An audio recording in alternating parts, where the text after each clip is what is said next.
ಎಲ್ರಿಗೂ ನಮಸ್ಕಾರ. SBK Kannada YouTube ಚಾನಲ್ಗೆ ನಿಮಗೆಲ್ಲ ಸ್ವಾಗತ. ಇವತ್ತಿನ ಈ ವಿಡಿಯೋದಲ್ಲಿ ಮುಂಬರುವ ಸ್ಪರ್ಧಾತ್ಮಕ ಪರೀಕ್ಷೆಗಳಿಗೆ ಇಂಡೆಕ್ಸ್ಗಳಿಂದ ಈ ವರ್ಷ ರಿಲೀಸ್ ಆಗಿರ್ತಕ್ಕಂಥ 2021ರ ಇಂಡೆಕ್ಸ್ಗಳಿಂದ ಬರ್ಬೋದಾದಂಥ ಪ್ರಶ್ನೆಗಳ ಬಗ್ಗೆ ಡಿಸ್ಕಸ್ ಮಾಡೋಣ.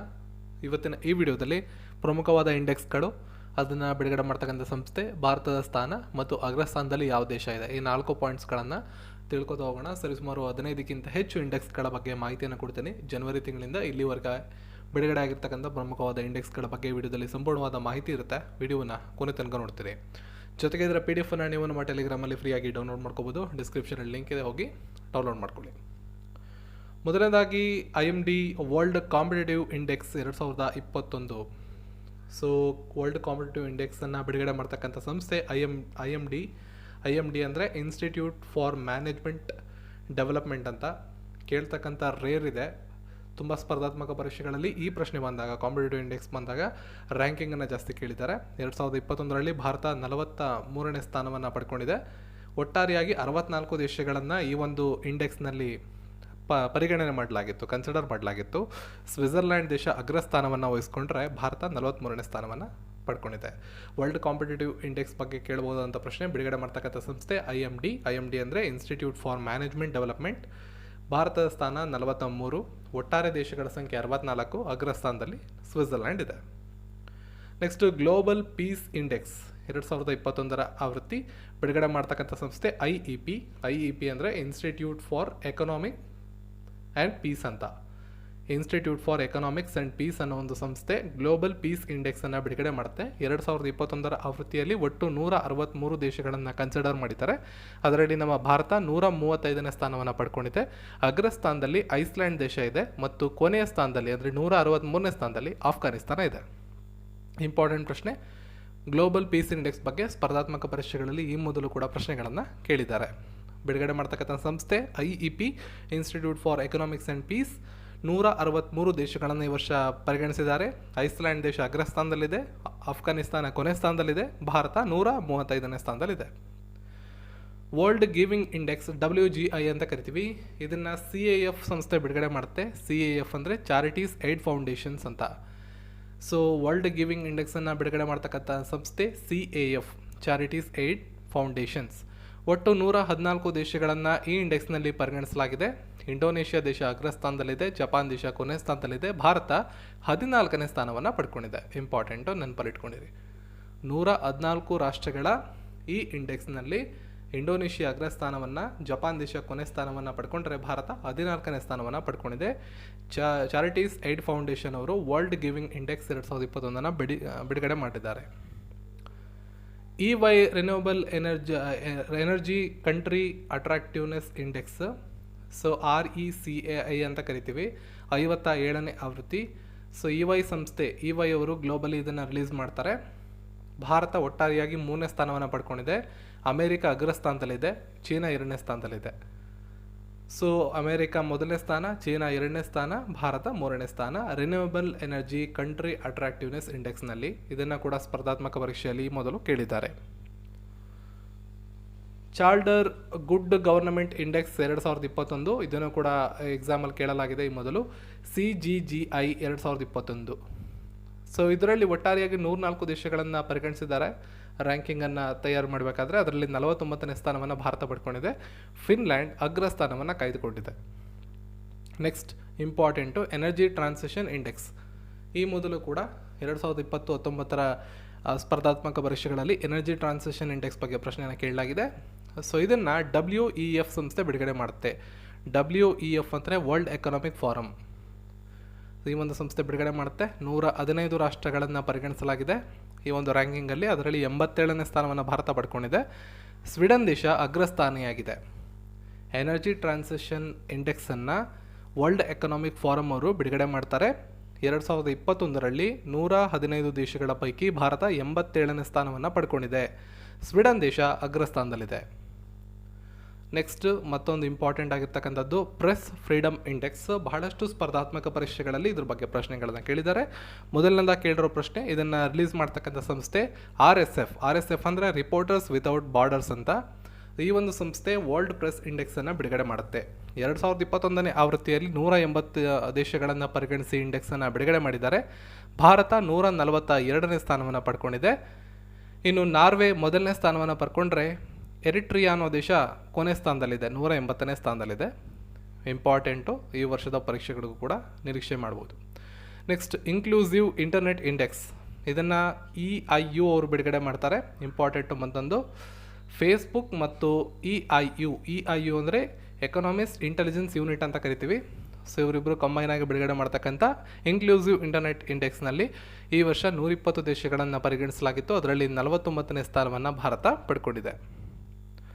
ಗ್ಲೋಬಲ್ ಜೆಂಡರ್ ಗ್ಯಾಪ್ ಇಂಡೆಕ್ಸ್ 2021, ಇದನ್ನು ವರ್ಲ್ಡ್ ಎಕನಾಮಿಕ್ ಫಾರಮ್ ಅವರು WEF ಅವರು ಬಿಡುಗಡೆ ಮಾಡ್ತಾರೆ.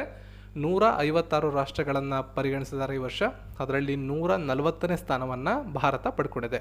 ಗ್ಲೋಬಲ್ ಜೆಂಡರ್ ಗ್ಯಾಪ್ ಇಂಡೆಕ್ಸ್ 2021ರಲ್ಲಿ ಭಾರತದ ಸ್ಥಾನ 140. ಇನ್ನು ಐಸ್ಲ್ಯಾಂಡ್ ದೇಶ ಅಗ್ರಸ್ಥಾನಿಯಾಗಿದೆ.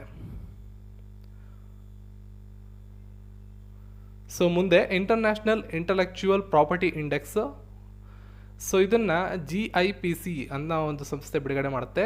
US chamber of commerce global innovation policy centre ಅಂತ ಕರಿತೀವಿ. ಈ ಸಂಸ್ಥೆ IIPI ಅಂತ ಕರೀತಾರೆ. IIP ಅಂದರೆ ಇಂಟರ್ನ್ಯಾಷನಲ್ ಇಂಟೆಲೆಕ್ಚುವಲ್ ಪ್ರಾಪರ್ಟಿ ಇಂಡೆಕ್ಸ್ ಅಂತ. 2021ರ ಆವೃತ್ತಿಯಲ್ಲಿ ಒಟ್ಟಾರೆಯಾಗಿ 53 ದೇಶಗಳನ್ನು ಪರಿಗಣಿಸಿದ್ದಾರೆ. ಅದರಲ್ಲಿ ಭಾರತ 40ನೇ ಸ್ಥಾನವನ್ನು ಪಡ್ಕೊಂಡಿದೆ. ಮೊದಲನೇ ಸ್ಥಾನದಲ್ಲಿ ಅಮೆರಿಕ ಇದೆ. ನೆಕ್ಸ್ಟ್ ಎಕನಾಮಿಕ್ ಫ್ರೀಡಮ್ ಇಂಡೆಕ್ಸ್, ಇದನ್ನು ಕೂಡ ಕಾಂಪಿಟೇಟಿವ್ ಎಕ್ಸಾಮಲ್ಲಿ ಕೇಳಲಾಗಿದೆ. ಈ ಮೊದಲು 2019 ಮತ್ತು 2020ರ ಆವೃತ್ತಿಯನ್ನು ಕೇಳಲಾಗಿದೆ. ಇದನ್ನು US ಕನ್ಸರ್ವೇಟಿವ್ ಥಿಂಕ್ ಟ್ಯಾಂಕ್ ಅನ್ನೋ ಒಂದು ಸಂಸ್ಥೆ, ದ ಹೆರಿಟೇಜ್ ಫೌಂಡೇಶನ್ ಅವರು, US ಒಂದು ಕನ್ಸರ್ವೇಟಿವ್ ಥಿಂಕ್ ಟ್ಯಾಂಕ್ ಸಂಸ್ಥೆ ದ ಹೆರಿಟೇಜ್ ಫೌಂಡೇಶನ್ ಅವರು ಎಕನಾಮಿಕ್ ಫ್ರೀಡಮ್ ಇಂಡೆಕ್ಸನ್ನು ಬಿಡುಗಡೆ ಮಾಡ್ತಾರೆ. ಭಾರತ 121ನೇ ಸ್ಥಾನವನ್ನು ಈ ವರ್ಷ ಪಡ್ಕೊಂಡಿದೆ. ಒಟ್ಟಾರೆಯಾಗಿ 184 ದೇಶಗಳನ್ನು ಈ ಪಟ್ಟಿಯಲ್ಲಿ ಪರಿಗಣಿಸಲಾಗಿದೆ. Next democracy index global ranking 2020, ಇದನ್ನು EIU again economist intelligent unit ಅವರು ಬಿಡುಗಡೆ ಮಾಡ್ತಾರೆ. ಭಾರತ 53ನೇ ಸ್ಥಾನವನ್ನು ಈ ಸಲ ಪಡ್ಕೊಂಡಿದೆ. 167 ರಾಷ್ಟ್ರಗಳನ್ನು ಪರಿಗಣಿಸಲಾಗಿತ್ತು ಡೆಮೋಕ್ರಸಿ ಇಂಡೆಕ್ಸ್ ಗ್ಲೋಬಲ್ ರ್ಯಾಂಕಿಂಗಲ್ಲಿ. Next Asia Pacific personalised health index, ಇದನ್ನು EIU ಅವರೇ ಬಿಡುಗಡೆ ಮಾಡ್ತಾರೆ. ಎಕನಾಮಿಕ್ಸ್ ಇಂಟೆಲಿಜೆಂಟ್ ಯೂನಿಟ್ ಅವರು ಬಿಡುಗಡೆ ಮಾಡ್ತಾರೆ. 11 ಏಷ್ಯಾ ಪೆಸಿಫಿಕ್ ರಾಷ್ಟ್ರಗಳ ಪೈಕಿ ಭಾರತ 10ನೇ ಸ್ಥಾನವನ್ನು ಪಡ್ಕೊಂಡಿದೆ. ಮೊದಲನೇ ಸ್ಥಾನದಲ್ಲಿ ಸಿಂಗಪೂರ್ ಇದೆ, 2ನೇ ಸ್ಥಾನದಲ್ಲಿ ತೈವಾನ್, 3ನೇ ಸ್ಥಾನದಲ್ಲಿ ಜಪಾನ್, ಇನ್ನು 11ನೇ ಸ್ಥಾನದಲ್ಲಿ ಇಂಡೋನೇಷ್ಯಾ ಇದೆ. ಭಾರತ 10ನೇ ಸ್ಥಾನವನ್ನು ಪಡೆದುಕೊಂಡಿದೆ. Next corruption perception index, important, 2020ರ ಆವೃತ್ತಿ ಇದು. ವೆರಿ ಇಂಪಾರ್ಟೆಂಟ್, ಎಕ್ಸಾಮಲ್ಲಿ ಭಾಳ ಸಲ ಕೇಳಿದ್ದಾರೆ. ಇದನ್ನು ಬಿಡುಗಡೆ ಮಾಡ್ತಕ್ಕಂಥ ಸಂಸ್ಥೆ TI ಅಂತ, ಟ್ರಾನ್ಸ್ಪರೆನ್ಸಿ ಇಂಟರ್ನ್ಯಾಷನಲ್. ಭಾಳಷ್ಟು ಸ್ಪರ್ಧಾತ್ಮಕ ಪರೀಕ್ಷೆಗಳಲ್ಲಿ ಈಗ ಆಲ್ರೆಡಿ ಈ ಕರಪ್ಷನ್ ಪರ್ಸೆಪ್ಷನ್ ಇಂಡೆಕ್ಸ್ ಬಗ್ಗೆ ಪ್ರಶ್ನೆಗಳನ್ನು ಕೇಳಿದ್ದಾರೆ. ಈ ವರ್ಷ 86ನೇ ಸ್ಥಾನವನ್ನು ಭಾರತ ಪಡ್ಕೊಂಡಿದ್ರೆ 180 ರಾಷ್ಟ್ರಗಳು ಈ ಒಂದು ಪಟ್ಟಿಯಲ್ಲಿ ಪರಿಗಣಿಸಲಾಗಿತ್ತು. ಅದರಲ್ಲಿ 86ನೇ ಸ್ಥಾನವನ್ನು ಭಾರತ ಪಡ್ಕೊಂಡಿದೆ. Next global climate risk index, ಇದನ್ನು ಒಂದು NGO based company, German watch ಅಂತ. ಸೊ ಎಕ್ಸಾಮಲ್ಲಿ ಕೇಳಿದ್ದಾರೆ ಆಲ್ರೆಡಿ ಇದನ್ನು ಕೂಡ. ಜರ್ಮನ್ ವಾಚ್ ಅನ್ನೋ ಸಂಸ್ಥೆ ಗ್ಲೋಬಲ್ ಕ್ಲೈಮ್ಯಾಕ್ಸ್ ರಿಸ್ಕ್ ಇಂಡೆಕ್ಸನ್ನು ಬಿಡುಗಡೆ ಮಾಡುತ್ತೆ. ಭಾರತ 7ನೇ ಸ್ಥಾನದಲ್ಲಿದೆ. ನೆಕ್ಸ್ಟು ಹೆನ್ಲಿ ಪಾಸ್ಪೋರ್ಟ್ ಇಂಡೆಕ್ಸ್, ಸ್ಪರ್ಧಾತ್ಮಕ ಪರೀಕ್ಷೆಯಲ್ಲಿ ಬಂದಿರತಕ್ಕಂಥ ಪ್ರಶ್ನೆ, ಇದ್ರ ಬಗ್ಗೆ ಆಲ್ರೆಡಿ ಪ್ರಶ್ನೆಗಳು ಬಂದಿವೆ ಕಳೆದ ವರ್ಷ ಮತ್ತು ಅದರ ಹಿಂದಿನ ವರ್ಷದ ಪ್ರಶ್ನೆ ಪತ್ರಿಕೆಗಳನ್ನು ಗಮನಿಸ್ಬೋದು. ಹೆನ್ಲಿ ಪಾಸ್ಪೋರ್ಟ್ ಇಂಡೆಕ್ಸ್ನಲ್ಲಿ ಭಾರತ 85ನೇ ಸ್ಥಾನವನ್ನು ಪಡ್ಕೊಂಡಿದೆ. ಜಪಾನ್ ಅಗ್ರಸ್ಥಾನದಲ್ಲಿದೆ. Syria, Iraq, Afghanistan worst passport ವ್ಯವಸ್ಥೆಯನ್ನು ಹೊಂದಿರತಕ್ಕಂಥ ದೇಶಗಳಾಗಿ ಕೊನೆ ಸ್ಥಾನಗಳನ್ನು ಉಳಿಸ್ಕೊಂಡಿವೆ. ಇನ್ನು ಇದರಲ್ಲಿ 85ನೇ ಸ್ಥಾನದಲ್ಲಿ ಭಾರತ ಇದೆ ಅನ್ನೋದನ್ನು ನೀವು ಇಲ್ಲಿ ಗಮನಿಸ್ಕೋಬೇಕು, ಒಟ್ಟಾರೆ 191 ರಾಷ್ಟ್ರಗಳ ಪೈಕಿ.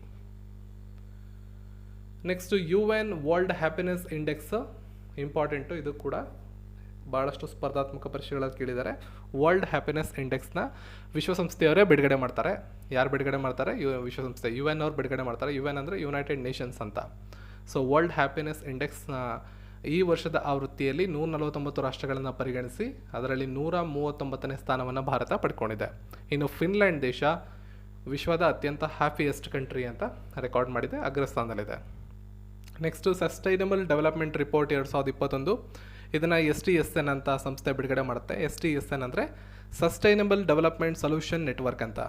165 ರಾಷ್ಟ್ರಗಳ ಪೈಕಿ ಭಾರತ 120ನೇ ಸ್ಥಾನವನ್ನು ಪಡ್ಕೊಂಡಿರ್ತದೆ. ನೆಕ್ಸ್ಟ್ ವರ್ಲ್ಡ್ ಇನ್ವೆಸ್ಟ್ಮೆಂಟ್ ರಿಪೋರ್ಟ್ 2021 ಇದನ್ನು UNCTAD ಅನ್ನೋ ಸಂಸ್ಥೆ ಬಿಡುಗಡೆ ಮಾಡುತ್ತೆ, ವಿಶ್ವಸಂಸ್ಥೆಗೆ ಸಂಬಂಧಪಟ್ಟಿರ್ತಕ್ಕಂಥದ್ದು. ಇದರ ಫುಲ್ ಫಾರ್ಮಲ್ಲಿ ಕೊಟ್ಟಿದ್ದೀನಿ ನೋಡಿ, United nation conference on trade and development ಅಂತ. ಸೊ ಇನ್ವೆಸ್ಟ್ಮೆಂಟ್ ರಿಪೋರ್ಟಲ್ಲಿ ಭಾರತ 5ನೇ ಸ್ಥಾನವನ್ನು ಪಡ್ಕೊಂಡಿದೆ 2021 ವರ್ಲ್ಡ್ ಇನ್ವೆಸ್ಟ್ಮೆಂಟ್ ರಿಪೋರ್ಟಲ್ಲಿ. ಇನ್ನು ರೆಪ್ಯೂಟರ್ಸ್ ಇನ್ಸ್ಟಿಟ್ಯೂಟ್ ಡಿಜಿಟಲ್ ನ್ಯೂಸ್ ರಿಪೋರ್ಟ್ 2021 ಆವೃತ್ತಿ ನ್ಯೂಸ್ಗೆ ಸಂಬಂಧಪಟ್ಟಿರ್ತಕ್ಕಂಥ ಮಾಹಿತಿ ಇದು. 46 ದೇಶಗಳನ್ನು ಕನ್ಸಿಡರ್ ಮಾಡಿದರು, ಅದರಲ್ಲಿ 31ನೇ ಸ್ಥಾನವನ್ನು ಭಾರತ ಪಡ್ಕೊಂಡಿದೆ.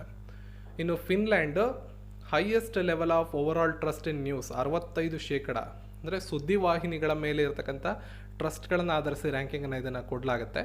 ಅದರಲ್ಲಿ ಫಿನ್ಲ್ಯಾಂಡ್ ದೇಶ ಏನಿದೆ ಅದು ಓವರಾಲ್ ಆಗಿ 65% ಟ್ರಸ್ಟನ್ನು ನ್ಯೂಸ್ ಮೇಲೆ ಹೊಂದಿರೋದ್ರಿಂದ ಆ ದೇಶ ಅಗ್ರಸ್ಥಾನದಲ್ಲಿ ಕಂಡುಬರ್ತದೆ. ಮತ್ತು America lowest level of trust 29% record ಮಾಡಿದೆ ಅಮೇರಿಕಾ. ಇದರಲ್ಲಿ ಭಾರತ 46 ರಾಷ್ಟ್ರಗಳ ಪೈಕಿ 31ನೇ ಸ್ಥಾನವನ್ನು ಪಡ್ಕೊಂಡಿರ್ತದೆ. ಇದಿಷ್ಟು ಜನವರಿಯಿಂದ ಜುಲೈ ತಿಂಗಳವರೆಗೆ ರಿಲೀಸ್ ಆಗಿರ್ತಕ್ಕಂಥ ಅಂತಾರಾಷ್ಟ್ರೀಯ ಇಂಡೆಕ್ಸ್ಗಳು, ಇಂಪಾರ್ಟೆಂಟ್ ಆಗಿರ್ತಕ್ಕಂಥ ಇಂಡೆಕ್ಸ್ಗಳು. ಇದು ಎಲ್ಲ ಸ್ಪರ್ಧಾತ್ಮಕ ಪರೀಕ್ಷೆಗಳು ತುಂಬ ಅನುಕೂಲ ಆಗುತ್ತೆ. PSI PC KS PS PDO ಪರೀಕ್ಷೆ ಇರ್ಬೋದು, ಅದೇ ರೀತಿ ಪೊಲೀಸ್ ಇಲಾಖೆಯ ಪರೀಕ್ಷೆಗಳಿರ್ಬೋದು, ರೈಲ್ವೆ ಇಲಾಖೆಯ ಪರೀಕ್ಷೆಗಳಿರ್ಬೋದು, SSC ಇರ್ಬೋದು, ಎಲ್ಲ ಸ್ಪರ್ಧಾತ್ಮಕ ಪರೀಕ್ಷೆಗಳಲ್ಲೂ ಕೂಡ ಬರ್ಬೋದಾದಂಥ ಪ್ರಶ್ನೆಗಳು ಇದಾಗಿರ್ತವೆ. ಇಲ್ಲಿ ಪ್ರಮುಖವಾಗಿ ಇಂಡೆಕ್ಸ್ ಯಾವುದು, ಆ ಒಂದು ಇಂಡೆಕ್ಸನ್ನು ಯಾವ ಒಂದು ಸಂಸ್ಥೆ ಬಿಡುಗಡೆ ಮಾಡುತ್ತೆ, ಆ ಸಂಸ್ಥೆಯ ಹಿನ್ನೆಲೆ, ಜೊತೆಗೆ ಭಾರತದ ಸ್ಥಾನ ಈ ವರ್ಷ ಮತ್ತು ಹಿಂದಿನ ವರ್ಷದ ಸ್ಥಾನ ಏನು, ಹಾಗೂ ಅಗ್ರಸ್ಥಾನದಲ್ಲಿ ಯಾವ ರಾಷ್ಟ್ರಗಳಿವೆ, ಕೆಲವೊಂದು ಇಂಡೆಕ್ಸ್ಗಳಲ್ಲಿ ರಿಪೀಟ್ ಆಗಿ ಬರ್ತಿರ್ತಕ್ಕಂಥ ಕೆಲವೊಂದು ಇಂಡೆಕ್ಸ್ಗಳಿರೋ, ಉದಾಹರಣೆಗೆ ವರ್ಲ್ಡ್ ಹ್ಯಾಪಿನೆಸ್ ಇಂಡೆಕ್ಸ್ ಅಂತ ಇದೆಯಲ್ಲ ಇದು, ಅದೇ ರೀತಿಯಾಗಿ Henley passport index, climate risk index, corruption perception index, ಇವುಗಳೆಲ್ಲ ಪದೇ ರಿಪೀಟ್ ಆಗಿ ಎಕ್ಸಾಮ್ಸಲ್ಲಿ ಬರ್ತಿರ್ತಕ್ಕಂಥ ವಿಷಯಗಳು. ಇಲ್ಲಿ ಏನಾಗ್ತದೆ, ಸ್ವಲ್ಪ ಡಿಫ್ರೆಂಟಾಗಿ ಪ್ರಶ್ನೆಗಳನ್ನು ಕೇಳ್ಬೋದು. ಅಂದರೆ ಕೊನೆ ಸ್ಥಾನದಲ್ಲಿರ್ತಕ್ಕಂಥ ದೇಶ ಯಾವುದು, ಕರಪ್ಷನ್ ಪರ್ಸೆಪ್ಷನ್ ಇಂಡೆಕ್ಸ್ನಲ್ಲಿ ಕೊನೆ ಸ್ಥಾನದಲ್ಲಿರ್ತಕ್ಕಂಥ ದೇಶ ಯಾವುದು ಅಂತ ಕೇಳ್ಬೋದು. ಸೊ ಈ ರೀತಿ ಪ್ರಶ್ನೆಗಳನ್ನು ಎಕ್ಸ್ಚೇಂಜ್ ಮಾಡಿ ಕೇಳೋ ಸಾಧ್ಯತೆಗಳಿರ್ತವೆ. ಇದನ್ನು MCQ ರೂಪದಲ್ಲಿ ತಯಾರು ಮಾಡಿದ್ರೆ ಇದರಲ್ಲೇ ಸುಮಾರು 30-40 ಪ್ರಶ್ನೆಗಳನ್ನು ತಯಾರು ಮಾಡ್ಬೋದಾಗಿರುತ್ತೆ. ಈ ಲೀಸ್ಟನ್ನು ಮತ್ತೊಮ್ಮೆ ಕೂಲಂಕುಷವಾಗಿ ಓದ್ಕೊಳ್ಳಿ. ಏನಾದ್ರು ಡೌಟ್ಸ್ ಇದ್ದರೆ ಈ ವಿಡಿಯೋದ ಕಾಮೆಂಟ್ ಸೆಕ್ಷನಲ್ಲಿ ಕಾಮೆಂಟ್ ಮಾಡಿ, ಉತ್ತರಗಳನ್ನು ತಪ್ಪದೆ ನಾನು ಕಾಮೆಂಟ್ನಲ್ಲಿ ರಿಪ್ಲೈ ಮಾಡ್ತೀನಿ. ಸೊ PDF ಟೆಲಿಗ್ರಾಮ್ನ ಜಾಯ್ನ್ ಆಗಿ. ಸೋಷಿಯಲ್ ಮೀಡಿಯಾ ಹ್ಯಾಂಡಲ್ಸ್ ಈ ವಿಡಿಯೋದ ಡಿಸ್ಕ್ರಿಪ್ಷನಲ್ಲಿದೆ. ಸಿಗೋಣ ಮತ್ತೊಂದು ವಿಡಿಯೋ ಒಂದಿಗೆ. ಎಲ್ರಿಗೂ ಧನ್ಯವಾದಗಳು.